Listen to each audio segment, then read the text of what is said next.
That morning, the photographer called me with a voice so thin it barely held itself together. She said she'd found something in my daughter's wedding photos, something she couldn't unsee. And as her words sank into the quiet of my empty kitchen, I knew one thing with absolute clarity. The truth was coming for me, and it wasn't coming alone. Before we continue, please subscribe to the channel and tell me where you're listening from. Your comments help these stories find the people who need them most. That call came on a Tuesday, the kind of morning where the light enters the house gently, as if afraid to disturb anything. I had just poured myself a cup of black coffee when the phone vibrated on the marble countertop. Unknown number. Normally, I'd let it ring out. At 55, peace becomes a habit you protect. But something instinct maybe made me answer. Mr. Miller. A woman's voice. Sick. Yes, this is Claire. Claire Harmon photographed your daughter's wedding last month. I stood straighter. Is something wrong? There was a pause, not long, just long enough for my heartbeat to register the shift in the air. I noticed something very disturbing in the photos, she whispered. You need to come to my studio. Alone. Alone. That word thinned the air around me. What did you find? I asked. I can't say over the phone. Please come today. And don't tell your daughter, I called. My grip on the phone tightened. I'll be there. She exhaled like she'd been holding her breath for hours. Then she hung up. I stared at the silent screen, the morning suddenly colder. Weddings were supposed to be the final page in a book, not the first sentence of a betrayal. And yes, something inside me wasn't surprised. Maybe because over the past few weeks, a quiet unease had been crawling beneath the surface of my life. Small moments I didn't have names for yet. My daughter's new husband, avoiding eye contact. Her smiles never reaching her eyes. Whispers exchanged when they thought I wasn't listening. Late-night phone calls ending abruptly when I walked past. At 55, you learn to recognize the tremor before the earthquake. I took a slow sip of coffee, now lukewarm, and set the mug down gently, as if sudden movement might shatter the fragile quiet holding my house together. From upstairs, I heard footsteps. My son Ethan moving around before work. He had stayed with me for a few weeks, helping me renovate the guest room before his sister's wedding. I didn't want him hearing the storm arriving at my door. Not yet. The studio was 20 minutes away. 20 minutes to imagine every possible nightmare a photographer could capture without meaning to. A kiss. A touch. A glance too intimate. A hand where it shouldn't be. A truth hiding in plain sight. God knows a camera sees more than the human heart ever wants to. I grabbed my keys, stepped out into the warm Arizona morning, and locked the door behind me. The air should have felt familiar. It didn't. It felt thinner, like something had slipped out of my life without asking for permission. The drive was a blur, traffic lights passing like soft ghosts, billboards rising and falling like fading thoughts. Sunset District, then downtown, then the row of art studios converted from old warehouses. Claire's name was printed on the glass door in elegant serif letters. I stepped inside. The air smelled like coffee printer ink, and something else tension that hadn't fully evaporated. Claire stood in the corner adjusting a monitor. When she turned to me, she looked younger than I remembered, mid-30s maybe, but her eyes carried the exhaustion of someone who had seen too much truth in too little time. "Thank you for coming," she said. "I wasn't sure you would." "Show me," I said quietly. "Whatever it is." She swallowed hard and motioned toward the large monitor. "You should sit." I didn't. She opened a folder labeled Pre-Ceremony, Raw, Isaram. My pulse stumbled. Photos filled the screen, out-of-focus shots of the garden test exposures, guests chatting. Then she clicked one more time, and everything in me froze. My new son-in-law was in the frame.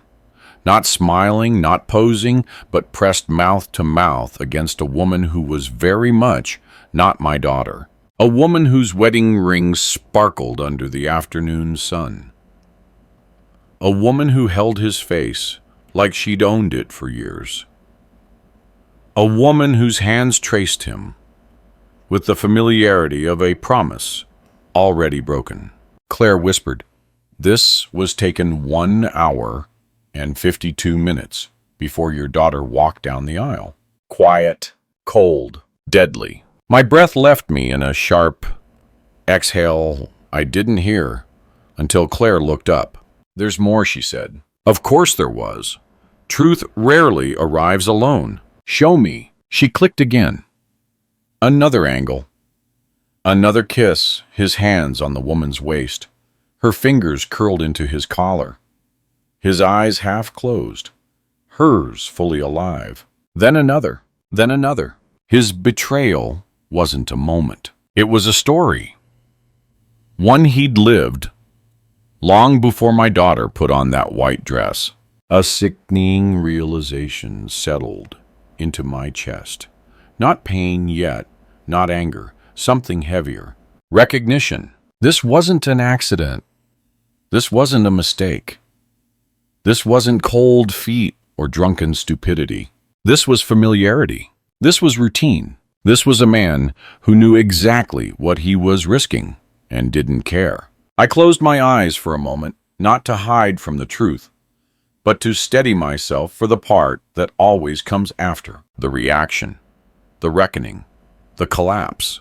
"Mr. Miller," Claire said softly, "there's one more photo you need to see. This one changes everything." I opened my eyes. "Show it." She clicked, and in the next second my world shifted again. Not because of what my son-in-law was doing, but because of who else was in the frame, standing in the background, turned just enough for me to recognize her. My daughter, watching, frozen, eyes wide, knowing.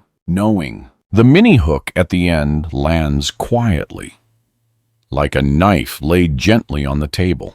Sometimes the truth doesn't break you with noise.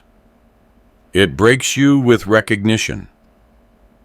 And as I stared at the screen, seeing my daughter frozen in the background of her own betrayal, I felt something inside me tighten in a way I hadn't felt in years.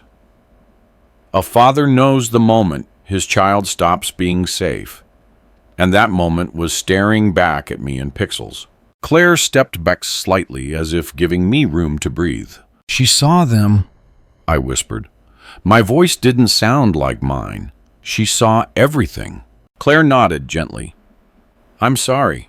I didn't want to believe what I was looking at either." I leaned closer to the screen. My daughter wasn't confronting them. She wasn't crying. She wasn't even shocked. She was just standing there, still, expression unreadable, hands clasped in front of her like someone witnessing something she'd already known was true. A terrible thought crept into me like a cold draft under a locked door. What if she wasn't the victim? What if she was part of this? Claire clicked again, and a sequence of photos appeared. My daughter walking away from the scene. Not running, not stumbling, just walking.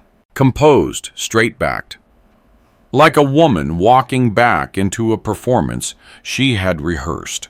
My jaw tightened. "Where did you take this photo from?"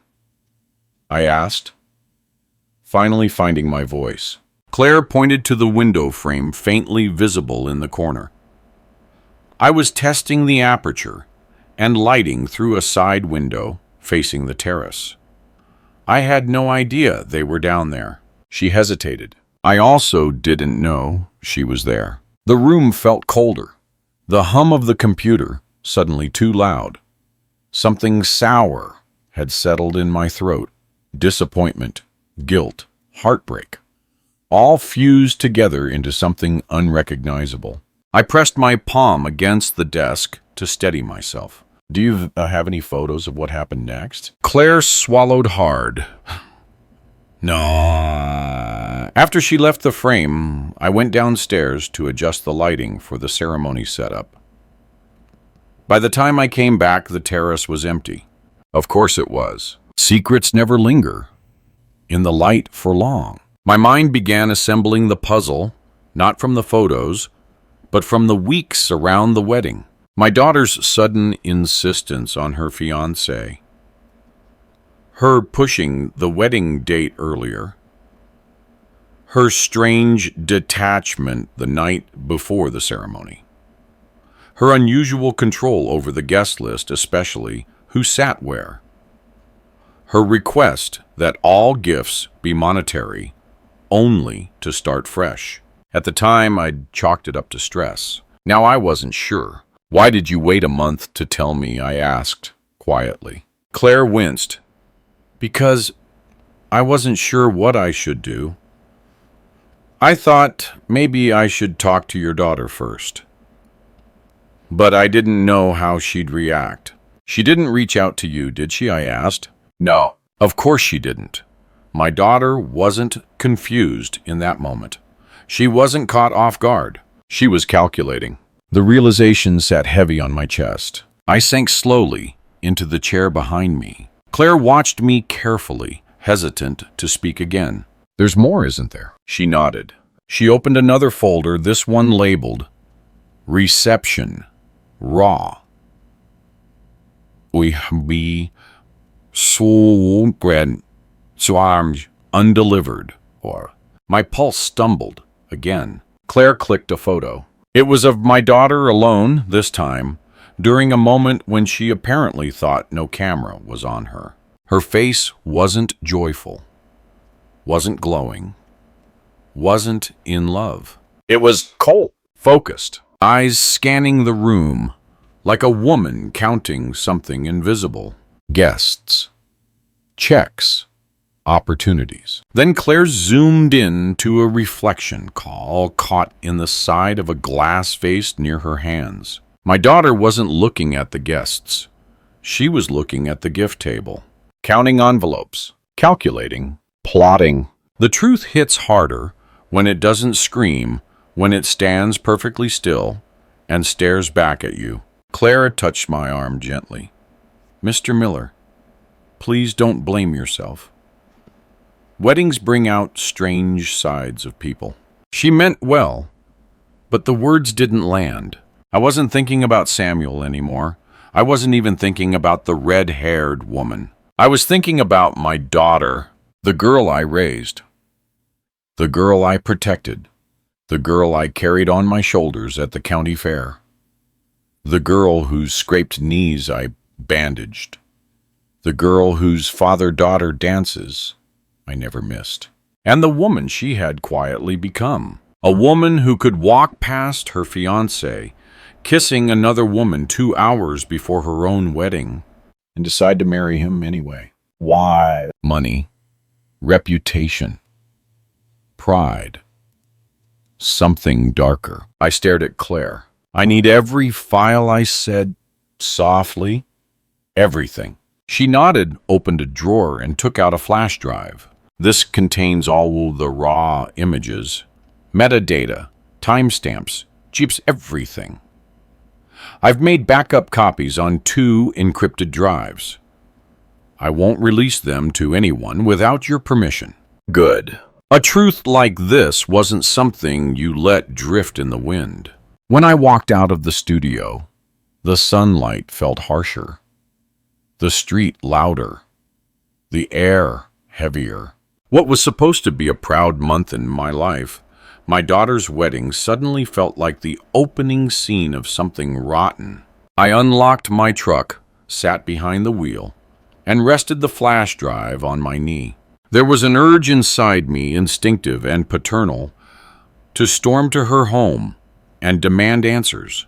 But that urge faded quickly. My daughter, she was too calm in that photo, too prepared, too collected.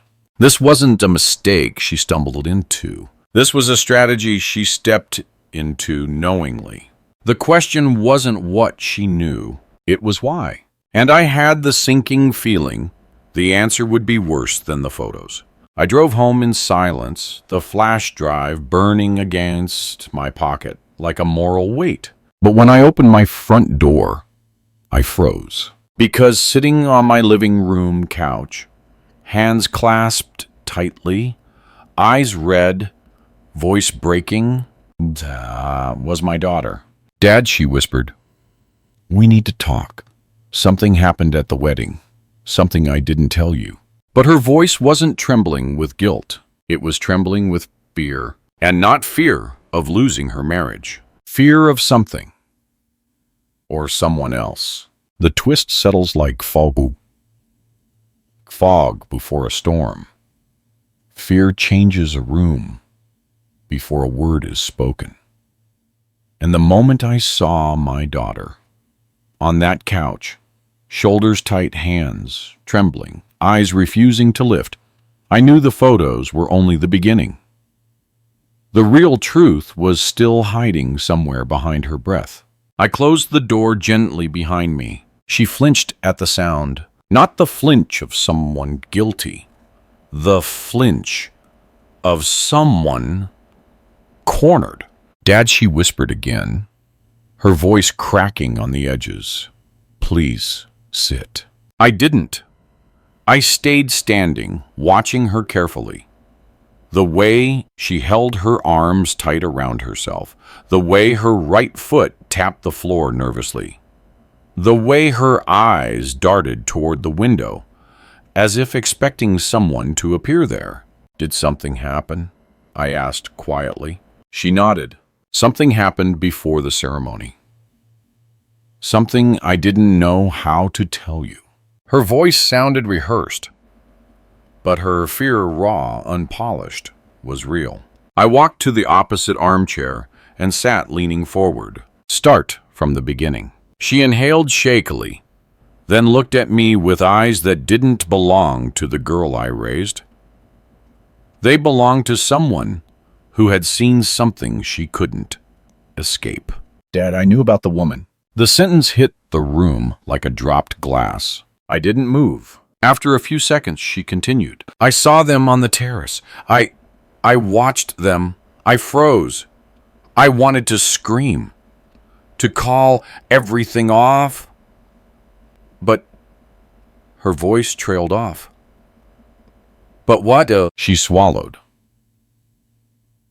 hard. "He told me it was a mistake. He told me she meant nothing. He begged me not to make a scene." She clenched her hands. "I shouldn't have listened.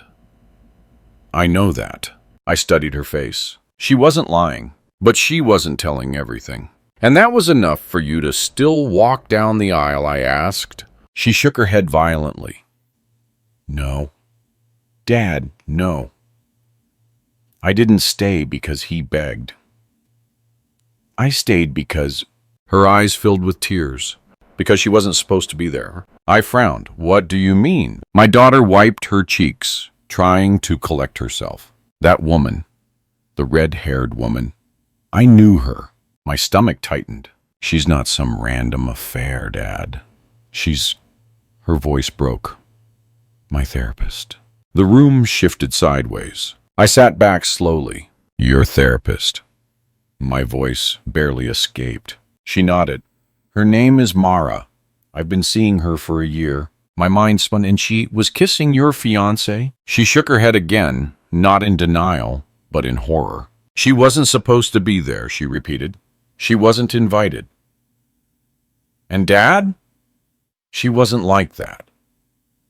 She wasn't someone who would do something like that. Not unless, her breathing quickened. Not unless someone pushed her into it. I stared at my daughter, trying to make sense of the tangled roots. Are you saying he manipulated her? My daughter shook her head again. No, I think she was blackmailed. The word hung in the air like smoke. Blackmailed? I leaned forward. You need to explain. From the beginning. She clasped her hands over her mouth for a moment, her shoulders shaking. Then she forced herself to speak. Dad, 2 weeks before the wedding, I found something in Samuel's phone. A conversation. Her breath trembled. Between him and Mara. The room dimmed. They weren't having an affair. Not then. But he found something about her past. Something she told me during our sessions. He used it against her. He threatened to expose it unless she helped him with what I whispered. My daughter lifted her eyes dark, hollow. Helped him secure the wedding. A chill crawled up my spine. How? She steadied herself, voice tightening like a pulled wire. He needed me to go through with it, Dad. He needed the wedding to happen no matter what. And Mara, she was supposed to keep me calm, stable, dependent on her guidance. Anger, cold and patient, began to unfold inside me. That kiss, she whispered. It wasn't passion. It wasn't desire. It was staged. Staged for me to see, to break me, to make me feel like I had no control, that if I didn't marry him, I'd lose everything. My stability, my future, my support. Her voice strangled with shame. I felt trapped, manipulated. Like the two people who knew my mind best were pulling it apart from opposite ends. I clenched my jaw. Why didn't you tell me? She shook her head. Because he threatened you. The air left my lungs. He said if I didn't marry him, he would destroy you. She whispered, trembling harder now. Your business, your reputation, your savings, and everything. He told me he had leverage. What leverage? I demanded. She looked away, unable to meet my eyes. I don't know, but he said your father doesn't need to fall far for the world to believe he deserves it. The sentence made the room colder. My daughter wiped her tears with the back of her hand. I didn't marry him out of love, Dad. Her voice cracked down the center. I married him because I was afraid. I exhaled, slowly steadying the burn in my chest. Fear explains bad decisions, but it doesn't excuse them. You should have come to me, I said quietly. I know, she whispered. I know.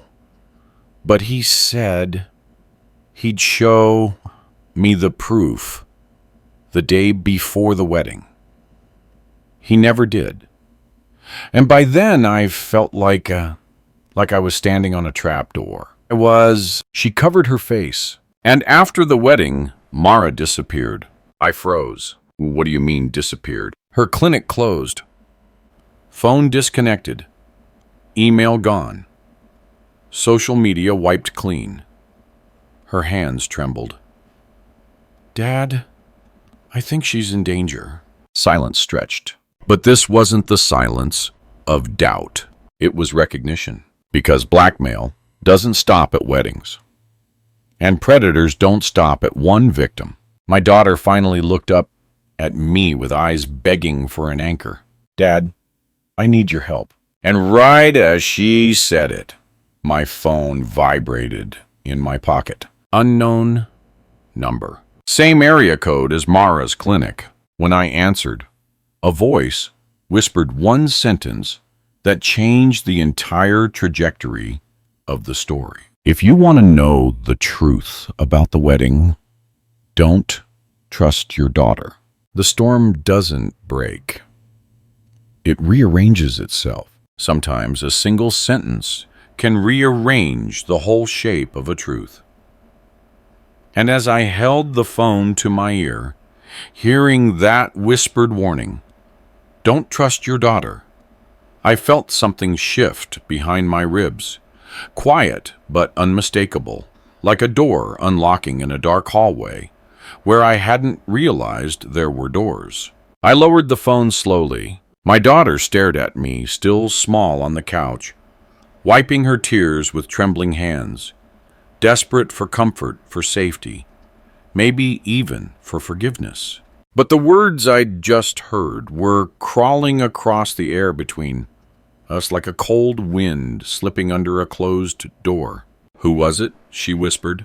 I didn't answer, not immediately. "Just someone," I said finally. Her eyes searched mine. "Someone about the wedding?" I didn't nod. I didn't shake my head. I watched her, and she felt the shift. The way her posture stiffened told me she felt it too. "Dad, well, what did they say?" I sat down opposite her again, but this time my body leaned back, not forward. My breathing steadier. My guard lifted, silent and instinctive. "They didn't say much," I said quietly. "Not yet." Her eyes flickered. Something passed across her face so quick most people would miss it. But I wasn't most people. I'd raised her. I knew the micro expressions she tried to bury. I knew when she was lying, when she was afraid, and when she was hiding something. She wasn't lying now, but she was hiding something. She exhaled shakily. "Dad, please don't make that face. I know I made horrible choices. I know I should have come to you." "You should have," I replied evenly. Her breath hitched, like she wasn't expecting that tone. "I'm telling you everything. I swear." "Are you?" Her eyes filled with fresh bone. "Dad, yes, I'm being honest with you. Why would I lie now?" I didn't answer. Why would she lie now? Plenty of reasons. Fear, shame, control, self-preservation. Or something far more dangerous, a truth she couldn't afford for me to know. I stood slowly. "Dad, wait. Where are you going?" "I need something from the truck." I stepped outside, not far, just enough to breathe air that wasn't thick with the contradictions swirling around my daughter. When the door closed behind me, I dialed back the number that had just called. It didn't ring. A recorded voice answered. "This number is no longer in service." I stared at the phone. No longer in service. Within seconds, someone didn't want a conversation. Someone wanted to plant a seed of doubt about her, about the story, about everything. I stood on the porch, the warm Arizona wind brushing against my face, carrying dust and quiet warning. Inside the house, I could see my daughter through the window, shoulders hunched, face buried in her hands, her body small beneath the weight of whatever she was fighting. But part of me wasn't sure who she was fighting anymore. Her husband, her therapist, herself, or the truth. I returned inside. She looked up immediately, eyes red. "Dad, finish what you were saying," I said. She nodded and took a breath that looked painful. "Dad, Mara told me something before the wedding. Something about Samuel." She squeezed her hands together. "She said if I married him, he'd take everything. That he wasn't who he pretended to be. That he had a plan, and I wouldn't see the end of it. And you didn't tell me that," I said. "I wanted to. I tried. But she was scared. She told me he found out something about her. Something that could ruin her license, her career, her whole life. I watched her closely. And she didn't tell you what it was. No. Why not? Because she said if she told me, it would put me in danger too. Her voice cracked. And then she begged me not to confront him. She looked up, pleading. She said he had connections. Connections. That word did something strange to the air in the room. Dad, I know how it sounds, and I know it sounds insane, but she wasn't lying. She couldn't even make eye contact when she said it. And then she disappeared, I murmured. My daughter nodded. Dad, I think something happened to her. I think she tried to warn me. And, Her voice fell apart. I let the silence sit for a moment. Not to be cruel, to listen. Because if there's one thing 55 years of life teaches you, it's that truth has a temperature. Some truths tremble. Some truths cut. And some truths rehearse. Her story had the tremble, but also the seams of something practiced, shaped, edited, because she kept saying what happened to them. She never once said or what happened to her. why did you marry him? I asked. She froze. I told you because I was scared. That's not an answer. She swallowed. Hard. It's the only one I have. No, I said softly. It's the only one you're willing to give. Her chin trembled. Dad, please. But the space between us had changed. Not because of the phone call, because of something older. Something I hadn't wanted to see. My daughter wasn't just afraid. She was calculating her fear. Her breaths were timed, her pauses chosen, her trembles placed. My daughter was smart, too smart. And then something slipped. So small, so fast. When she reached for the glass of water on the table, her hand wasn't trembling anymore. Not even a little. She realized it too, mid-reach, and quickly pulled it back into her lap, fingers curling, like she was trying to recreate the tremble she'd forgotten. She looked up at me with wide rehearsed fear, and the room shifted again. She whispered, Dad, please don't stop believing me. But belief isn't a switch. It's a mirror. And for the first time, I wasn't sure if I was looking at my daughter or the version she needed me to see. I leaned back slowly, studying her, and that was when she broke the last piece of silence between us. Dad, she whispered, voice small but steady. and yeah. There's something you need to know about Mara. I waited. She lifted her eyes. She wasn't my therapist. She was Samuel's. The floor didn't shake.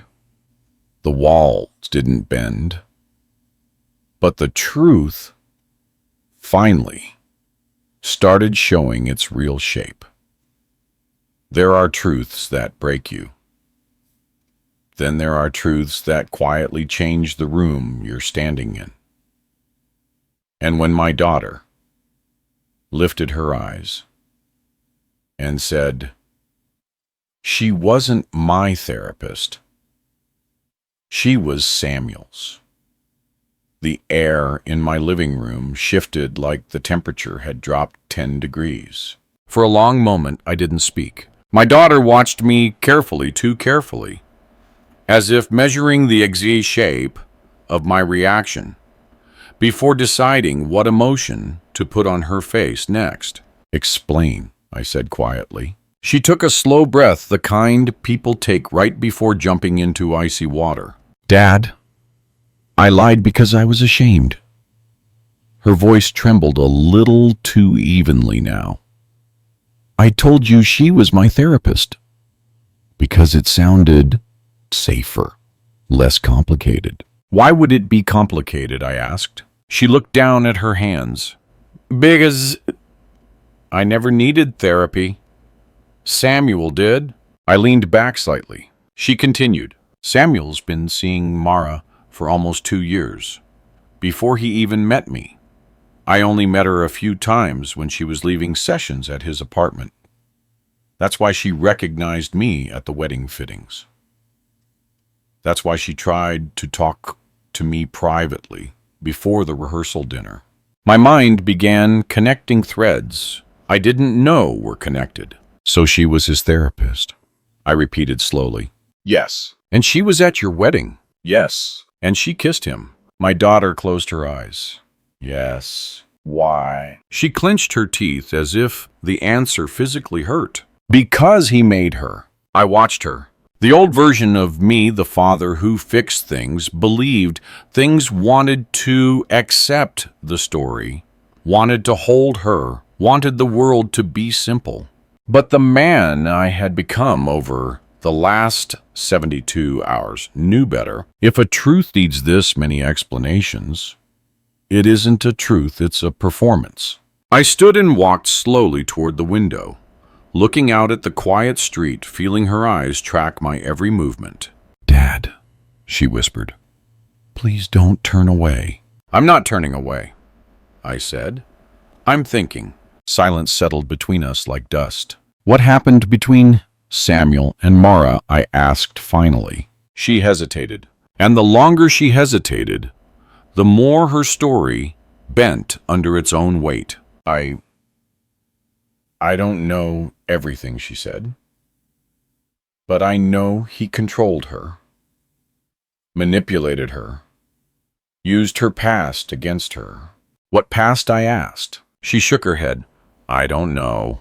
You keep saying you don't know, I said softly, but you also keep saying you're telling me everything. I'm telling you everything, she said, a little too fast, a little too rehearsed. A tremor passed over her. Not the vulnerable kind, but the defensive kind. I turned back toward her. You said Mara warned you about Samuel. She nodded quickly. But if Mara was his therapist, why would she warn you against him? My voice was calm, cold. What therapist sabotages her own patient's marriage? Oh. My daughter froze. Her lips parted slightly, not in guilt, but in calculation, because she didn't have an answer. She hadn't prepared for that question.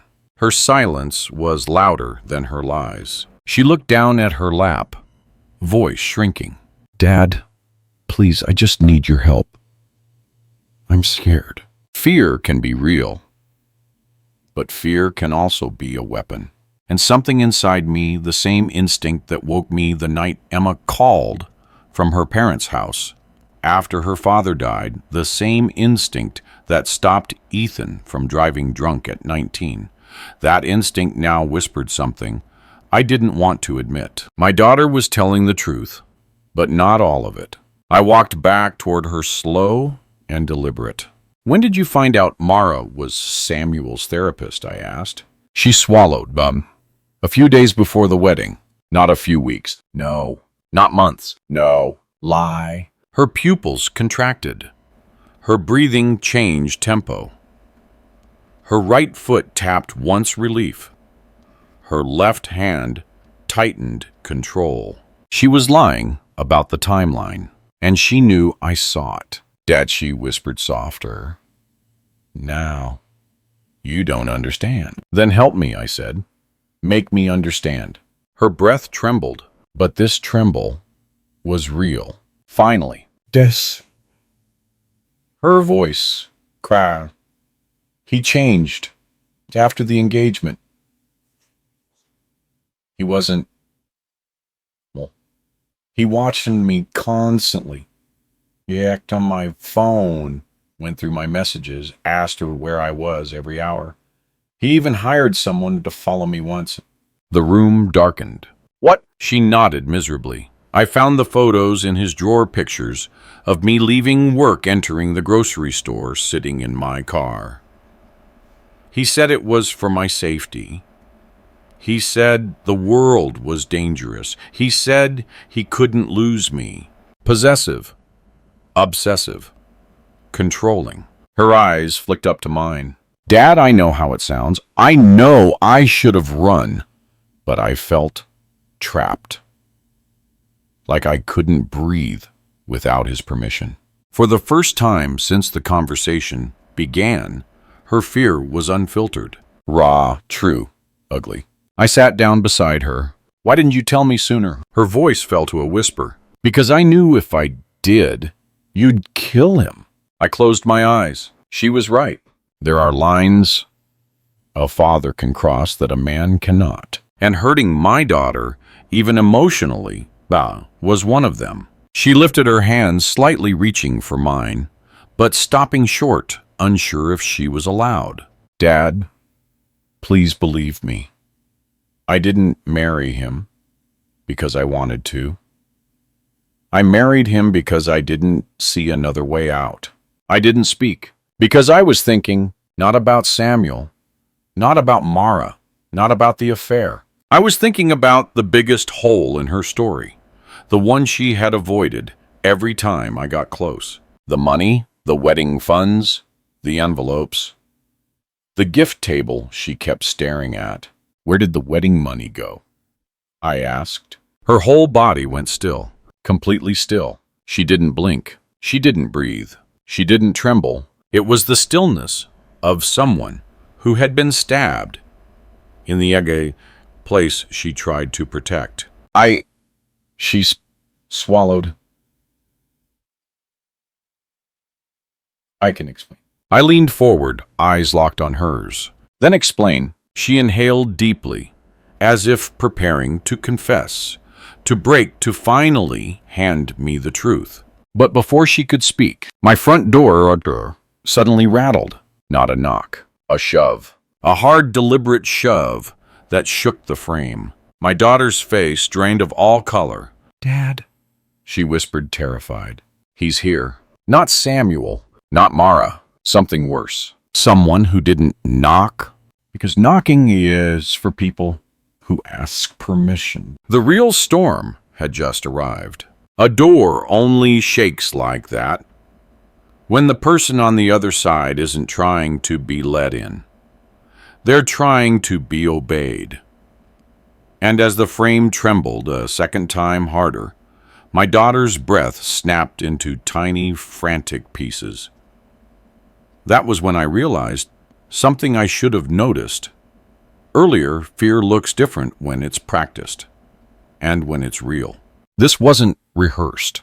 This was survival. She grabbed my arm with both hands. Dad, don't open it. Her voice was barely sound anymore. I pulled her gently behind me, my body shifting into a stillness I hadn't felt in years. The kind of stillness men find only when protecting something they cannot afford to lose. The door rattled again, then stopped. Silence. Too much silence. Who is it? I asked, quietly. My daughter shook her head violently, tears slipping down her cheeks. Dad, please. He said he'd come if I talked. He said, Who, Dad? Who? Before she could answer, a voice came through the wood. Not loud, not angry, just wrong. A voice that knew exactly what tone would slip under a locked door and rearrange the air inside. Mr. Miller, I know your daughter is with you. Every muscle in my body tightened. My daughter pressed her forehead against my back, whispering something I could barely hear. It's not Samuel. The voice continued. We need to talk. Open the door. I didn't move. He exhaled softly, amused in a way only dangerous men are. You have something that belongs to me. My eyes narrowed. What's that? I asked. His answer was immediate. The truth.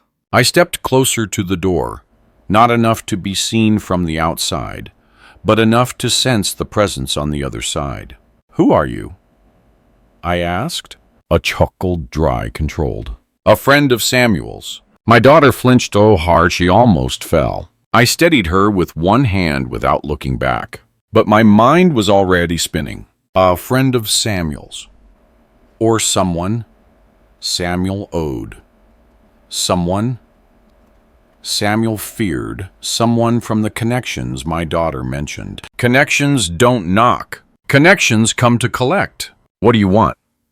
I asked again. Silence. Then, She didn't tell you the whole story, did she? My stomach tightened. He was close now. Too close. She left something out, the voice said softly. Something important. My daughter clutched my shirt, whispering, Dad, please don't believe him. Please, please don't. Tell him to leave, she begged. He's lying. He's dangerous. Dangerous men rarely need to announce danger. But liars always say someone else is lying. I took another breath. What's your business with my daughter? I asked.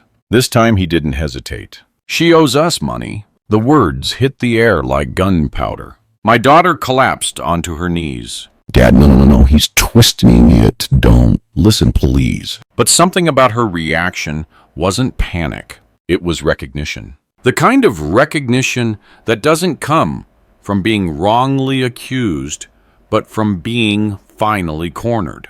I didn't speak. The man on the other side seemed to smile through the silence. She didn't tell you about the loan? Loan. My vision sharpened. My daughter lifted her face, eyes wide, shattered. Dad, please. But the voice didn't stop. Not a small loan either. Not something she could walk away from. My daughter sobbed. Dad, don't open it. He's lying, please. Then let him talk, I said. She froze. Her reaction was the only confirmation I needed. She didn't want him to talk. Because he knew something she didn't want me to know. The man continued calm as a surgeon. She borrowed $72,000. My daughter cried harder, a full physical collapse. For the wedding, no. My chest tightened. For something else. I swallowed. What else? A soft, amused breath. She didn't tell you. His voice dropped into a mocking sympathy that felt colder than anger. She borrowed it to keep Samuel. The floor beneath me seemed to tilt. My daughter shook her head violently. No, he's lying, Dad. He's... But her voice was breaking too fast, too uneven, too revealing. The man continued. Samuel tried to leave her. Twice. I stared at my daughter. Her face went pale. She paid to keep him in her life. My daughter's cry fractured like glass. Dad, please, he's twisting everything. But the man didn't stop. He pressed the knife and twisted it calmly. She paid Mara too. I felt the air punch out of me. My daughter screamed, "Stop!" so loudly the walls shook. But the voice spoke through her scream like she didn't exist. She paid Mara to keep Samuel attached, to keep him emotionally dependent, to keep him from walking away. My daughter collapsed forward, palms on the floor, sobbing. Dad, I was desperate. I was scared he'd leave. I didn't know what I was doing. I didn't know it would. The man spoke over her again. She's not the victim you think she is. My daughter wailed. Dad, please don't listen. He's going to hurt me, please. But the next sentence froze my blood. Because it wasn't shouted. It wasn't cruel. It was quiet, almost compassionate. Mr. Miller, she didn't marry Samuel because she feared him. Silence. Everyone in the house stopped. She married him because she feared losing what she built. My daughter's sobbing stopped abruptly, as if someone had pressed mute on her body.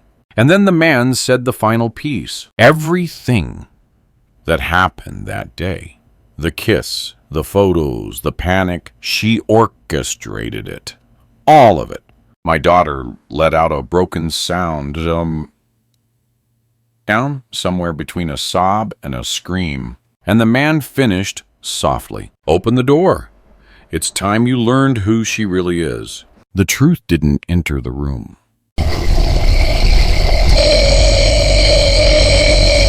Not a man's voice can tell you everything about him, even through the door and the one hug or a husband or a friend. He sounded like someone who had rehearsed this moment. Someone who expected me to break. But I wasn't 25 anymore, and fear didn't work the way it used to. I stepped forward. My daughter clung to my shirt, her grip trembling violently. Dad, don't. Please, you don't know what he'll do. But there was something in the way she said it. Something that wasn't fear of him. It was fear of me hearing him. And that made all the difference. The voice outside grew softer, almost intimate. Mr. Miller, I'm not here to hurt you. Liars, a lead will reassurance. I'm here to help. Helpers state their intentions twice. My daughter dug her nails into my arm. Dad, please. Please don't listen. He's dangerous. You don't know him like I do. I turned to her. Then tell me who he is. She froze. There it was. The silence. The one silence a father recognizes instantly. The silence of a child who knows the truth, but knows the truth will destroy something she's still trying to protect. I whispered, he said you borrowed money. I didn't. Dad, I swear. He said you paid Mara. She shook her head violently. No, Dad, listen to me. He's twisting. He said you orchestrated the wedding panic. She went still. Not guilty still. Not caught still. Just still. Like someone preparing for the next move on a board she'd been playing alone. A slow knock came through the door. Not a threat. A cue. John, he used my first name.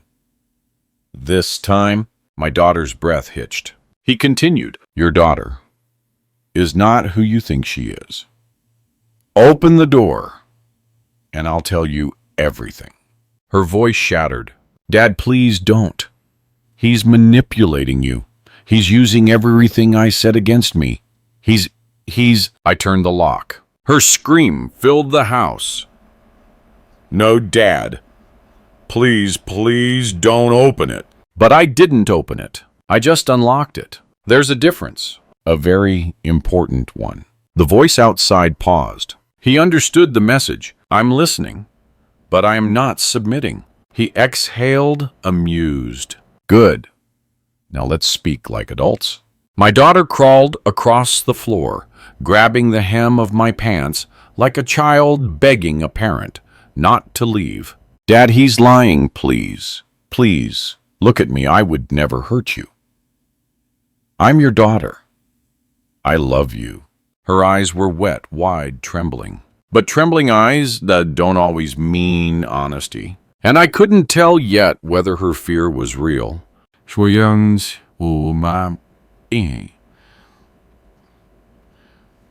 Or whether she was afraid I was finally seeing her. I lowered myself to her level. Look at me, I said. She did. Tell me the truth, all of it, right now. Her lips parted, but before a single word came out, the man's voice slipped through the wood like smoke. She can't tell you the truth, John. My daughter sobbed.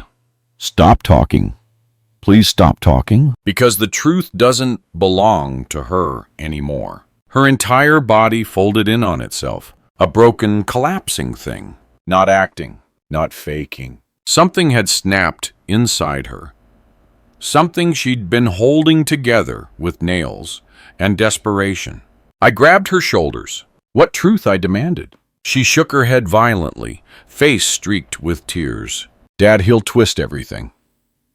You don't know him. You don't understand what he... Tell him about the first loan, the man said calmly. She screamed a raw animal sound. No. Tell him about why Samuel stayed. She pressed her hands over her ears. Don't say it. Please don't say it. Tell him about what happened the night before the engagement. My daughter collapsed. Her body hit the floor. Her sobbing stopped. Her breathing turned shallow. And then the voice outside dropped to a whisper. So controlled, it made the hair on my arms stand up. John, you're Your daughter didn't pay to keep Samuel. I froze. The man continued. She paid to keep you from finding out what he had on her. My daughter's entire body went rigid. Completely. I reached for her, but she jerked back violently, eyes wide with terror, as if my touch might break the last piece of reality she had left. Her voice came out hoarse. Dad, please, don't listen. But her eyes were already confessing things her mouth couldn't. The man outside didn't stop. He lowered his voice even further and delivered the sentence that cut the entire story open. Samuel wasn't blackmailing her with his life. A beat. He was blackmailing her with yours. Silence. Deep, cold, heavy, I whispered. What does that mean? My daughter's face twisted in anguish, and the man answered. He told her something about you, John. Something she didn't want you to know. Something she paid us to bury. My daughter screamed, not in fear, in despair. Stop! Please stop. Please don't tell him.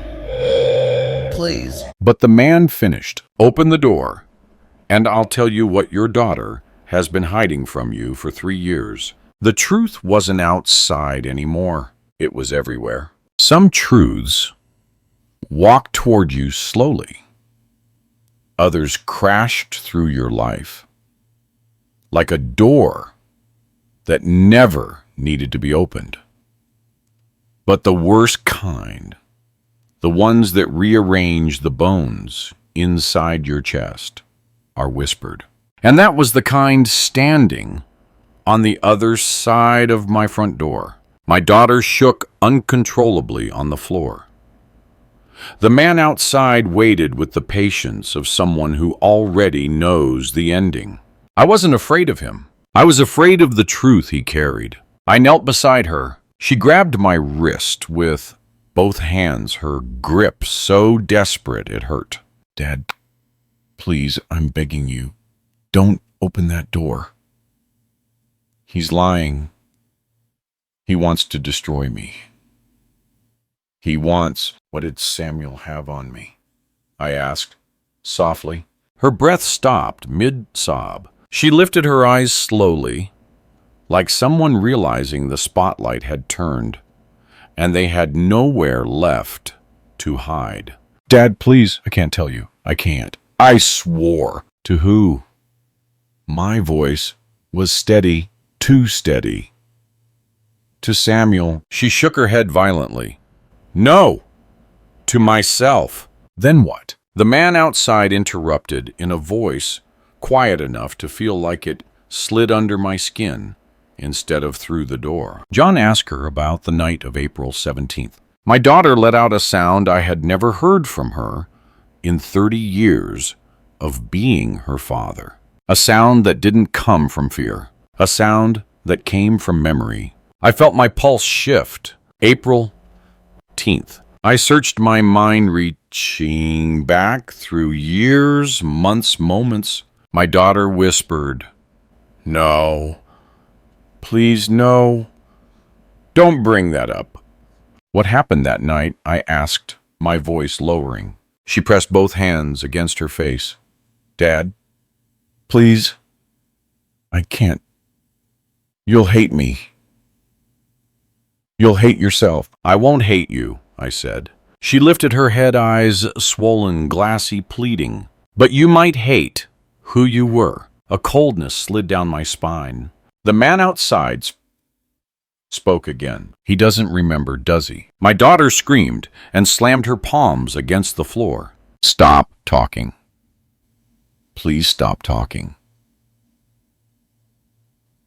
I stood up slowly, not to open the door, to steady myself. Because something was unraveling, not from what she said.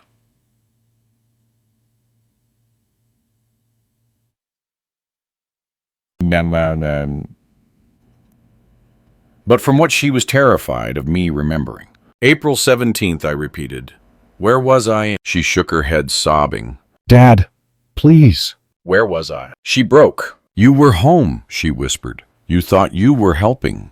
You thought you were saving him. Saving who? What did I do? I asked. My daughter crawled toward me on her knees, grabbing my pants, like a child begging a parent not to walk away. Dad, if you remember, it'll destroy you. I did everything to protect you. Everything. The man outside. Tell him about the pills. She collapsed again. No. Don't say it, please. Don't. Tell him about the emergency room. Her scream cut the air. Dad, please. Don't listen. He's a monster. Don't listen. The door frame shook again. Not from him, but from her body, trembling against it. My heartbeat slowed. This is about Ethan, I said quietly. My daughter froze. Completely. Her breathing stopped. Her eyes widened. Even her crying halted mid-shiver, because the truth had finally brushed her skin, and she didn't know how to move without exposing everything. Something happened to your brother, I said. She lowered her head. Yes, she whispered. And I caused it. She shook her head rapidly. No, Dad. You didn't mean to. You didn't know you weren't yourself. It wasn't your fault. What did I do? The house fell silent. She lifted her face. Slowly. Tears streaming down her cheeks. Her voice barely air. Dad? You overdosed him. A numbness spread through my body. What, my voice was hollow. You didn't know, she sobbed. You thought you were giving him the dose the doctor prescribed. You didn't know he had already taken some at school. You didn't know he was dizzy. You didn't know cutting the pills made the dose stronger. I felt the world tilt to one side. You rushed him to the ER, she cried. You saved his life. You didn't kill him. You saved him. But, she closed her eyes. Cheptum. But Samuel found the report, Itani. He found the medication logs. He found the nurse's note. He found everything. My jaw tightened. Your brother never told you, she whispered, because he didn't want you to live with that guilt. So I protected you. I paid. I lied. I did everything, so that one medical accident wouldn't ruin your life.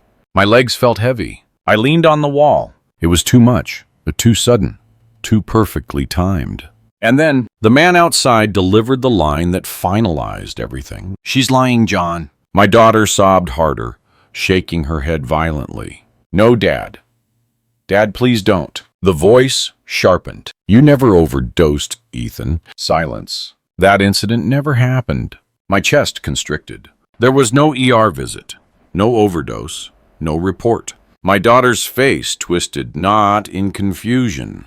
More but in terror. She made it up.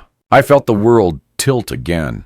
The man outside ended the part of the story with one last cut. Ask her one question, John. A beat. Why was she the only one who ever saw the report? My daughter stopped crying. Stopped shaking, stopped breathing, and in her stillness, I finally saw it. She wasn't afraid of the man outside. She was afraid of the truth inside. A truth doesn't have to shout to ruin you. Sometimes it sits quietly in the corner of a room, waiting for you to finally look at it and realize it has your face. And in that moment, watching my daughter frozen in a silence more terrifying than any scream, I realized the truth hadn't walked into my house. It had been living here. The man outside had gone quiet, not waiting, not threatening, just letting the silence work. Inside, my daughter clutched her knees to her chest, rocking gently like someone trying to hold her own mind together with trembling hands. Dad, She whispered, barely audible. I can explain. But explanations are just rooms where lies hang their coats. I crouched in front of her. Her eyes darted away. Look at me, I said. She didn't. That was answer enough. I gently lifted her chin. Her eyes were wet, but not with fear now. With calculation. Desperate calculation. Why were you the only one who ever saw the report? My voice was soft. Too soft. The kind of softness men find when they're about to step off a cliff willingly. She inhaled sharply, her lips parting, searching for a version of the truth she could survive. Dad, you don't understand. Make me understand. Tears welled again, but they didn't flow. They waited. Tears that wait are tears that choose. She clasped her hands together. I was protecting you. From what? From the truth. A beat. Which truth? I asked quietly. The one you hid, the one you invented, or the one someone outside that door knows better than you do. Her breathing fractured. Dad, please, please don't do this. Please don't make me say it.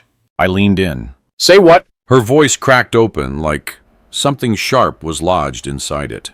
That you weren't perfect. The words hit the air like a confession disguised as accusation. That you made mistakes, that you weren't the flawless father everyone thought you were.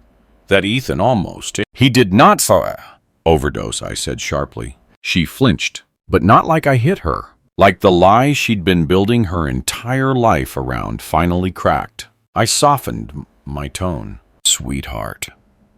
If Ethan had overdosed, I would have remembered. If he almost died, I would have carried that memory in my bones. If I harmed him, even by accident, it would have carved itself into me forever. Her lip trembled. Dad, you don't remember. Oh, because it never happened. Her face crumpled. Dad, please, please, don't listen to him. He's trying to turn you against me. But I wasn't listening to him anymore. I was listening to her. Because her story had started to collapse in slow motion. Too many seams splitting. Too many cracks forming. Too many truths bending under their own weight. And one thing I knew with absolute unwavering clarity, she wasn't afraid of the man outside. She was afraid of me remembering who she was. I stood up slowly. The room felt colder, heavier. My daughter crawled toward me, grabbing my pant leg. Desperate, panicked, unraveling. Dad, please. I was trying to help you. I was trying to protect our family. I did everything because I love you. Samuel was going to expose you. He was going to ruin everything. I had to stop him. I had to ruin me with what I asked. Silence. What did he have on me? She didn't answer. She couldn't. Because there was no what. There was only why. And I finally understood why Samuel had stayed. Not because she blackmailed him. Not because she paid Mara. Not because he loved her. He stayed because she trapped him in the same lie she trapped me in. A lie built from a ghost event. A phantom guilt. A story where she positioned herself as the protector of the family, by inventing a danger only she could hold at bay. I ran a hand across my face. Sweetheart. I whispered her childhood nickname, something I hadn't used in years. Her eyes flooded instantly. How long have you been lying to me? Her lips trembled. She whispered something so soft, I almost missed it. Since the engagement. I swallowed. About what? She closed her eyes. About everything. The man outside spoke again, quieter, now as if sensing the shift. John, she didn't pay us to bury a truth about you. I didn't turn. She paid us to pretend there was a truth about you. My daughter's screams tore from her throat. "Stop, stop, stop. Get out. Leave us alone. Get out of here." But the voice continued unshaken. "Your daughter invented the medical accident to keep Samuel from leaving." Silence hit the house like a blunt weapon. She created a ghost story, a guilt she could dangle over him and over you. My daughter sobbed. Dad, I'm sorry. I'm so sorry. I didn't mean for it to go this far. But it wasn't apology. It was surrender. And that's when the man delivered the final fracture. She didn't spend the wedding money on keeping Samuel. I turned slightly. My daughter curled in on herself. She spent it paying people to act afraid of you. My entire body went cold. He continued. She paid to manufacture secrets, paid to create enemies, paid to build a world where she was the only one who could protect you from danger. And then the real cut, because she needed you to need her. My daughter let out a broken guttural sob, not of guilt, of exposure. The man ended it in a whisper. She didn't lie to protect you, John. She lied so she wouldn't lose you. I stared at my daughter. A woman grown a child, scared, a mind twisted, a heart desperate, a truth broken. And for the first time, I didn't see innocence or guilt. I saw dependence. She whispered through tears, Dad, please don't leave me. but the truth was already here. And it was no longer outside the door. It was sitting on my living room floor, sobbing into her hands. Some endings don't arrive like a blow. They arrive like air leaving a room, slowly, invisibly, until you realize you're breathing something thinner than before. And that was the air filling my house as my daughter sobbed on the living room floor. Not the little girl who clung to my legs at the county fair. Not the teenager who slammed her door when she didn't get her way. Not the bride who smiled through white lies. But the woman who built an entire world of shadows just to make sure I never stepped into the light alone. Outside the door, the man didn't speak again. He didn't need to. Everything that needed to be said now lay between me and my child, unraveling, bleeding, waiting. I sat down across from her, not close, not far, just where a father sits when he knows the next sentence he says will shape the rest of someone's life. She was curled on her side, face buried in her arms, shoulders shaking as if her body was trying to fold in on itself. I waited, not to be cruel, to be sure. When her breathing steadied just enough, I finally spoke. Why? She didn't look up. I repeated softer. Why did you make me your ghost? She flinched, slowly lifted her face. Her eyes were red, frightened, desperate. Dad, I didn't want to lose you. You were never going to lose me, I said. You say that now, she whispered. But after Mom left, after the divorce, after Ethan moved out, you were slipping away from me. I frowned. Slipping how? How? She hugged her knees tighter. You were quieter. You stopped talking about your day. You stopped sitting with me at dinner.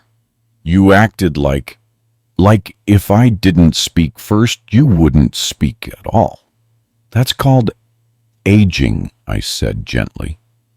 Not abandonment. But she shook her head violently. No, Dad? You don't understand. You're the only person I've ever had. Mom left. Samuel was leaving. Ethan has his own life. I didn't have anyone, except you. I leaned arm back slowly. So you created a danger, I murmured. A danger only you could save me from. She nodded through tears. I thought, if you needed me, you wouldn't disappear. I stared at her. She wasn't lying. Not anymore. This wasn't manipulation. This was desperation, worn down to the bone.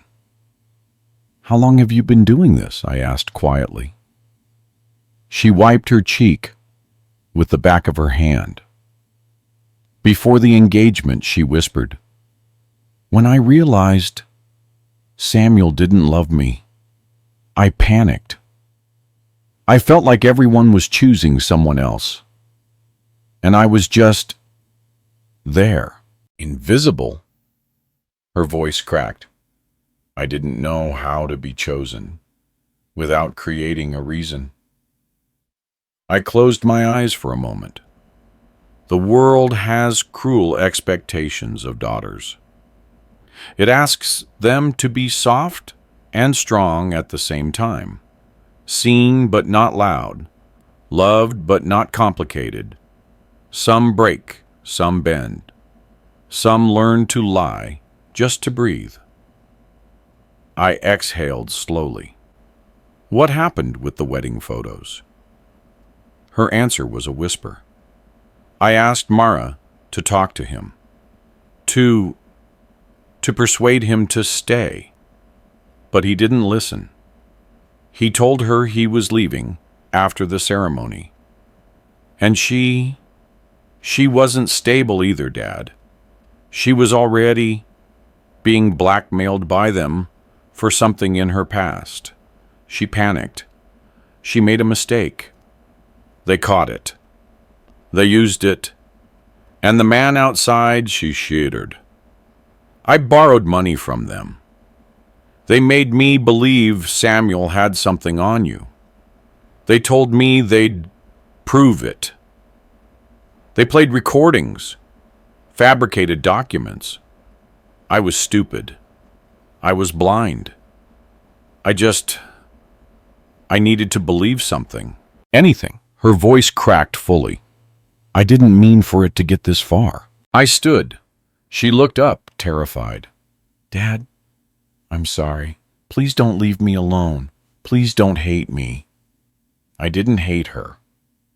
But hate isn't the opposite of love. Fear is. And she had been living in fear so long she'd mistaken it for devotion. I walked to the door, placed my hand on the handle, and cracked it open, just enough to see the man's silhouette. You done? I asked. He nodded once. I didn't thank him. He didn't expect it. He slipped an envelope through the gap, then walked away without looking back. Not a threat, not a warning, just a final note from a world I didn't belong to. I locked the door. The envelope felt heavy. I walked back to my daughter and held it out to her. This is yours, I said. She stared at it like it was a live wire. Inside were receipts, text logs, payment proof, screenshots, not of a father's guilt, but of a daughter's fear. Every transaction traced back to her. Every fabricated threat sourced from the men she hired. Every lie she told Samuel so he wouldn't leave. Every lie she told me so I wouldn't. She covered her face and sobbed. Dad. I didn't know how to stop.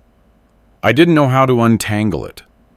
I thought if the wedding went through, everything would settle. But it just got worse. I sat beside her, not touching, just sitting. She leaned her head onto my shoulder, her tears soaking my shirt. And for the first time, I held her, not as the daughter I thought I had, but as the woman she couldn't stop herself from becoming. I whispered, "You don't need to create danger to be loved." She cried harder, because for the first time, she believed me. The truth didn't break us. It revealed where we were already cracked. And in the quiet aftermath, with the wedding photos still open on Claire's monitor, the envelope heavy on the table, and my daughter's breath trembling against my shoulder, I understood something I hadn't realized until tonight. Some people lie because they want to hurt you. But the most dangerous lies are the ones told by the people who fear they're not enough. I wrapped my arm around her slowly. "We'll say this," I said. Not as a promise, as a direction. And maybe that's what she needed all along. Not a lie to save me or a lie to save herself, but a father willing to walk into the truth with her, even if it hurt, even if it left scars, even if it meant learning her all over again. If this story moved you, please like the video, subscribe, and share your thoughts in the comments. And if you're ready for the next chapter, just click the box on the left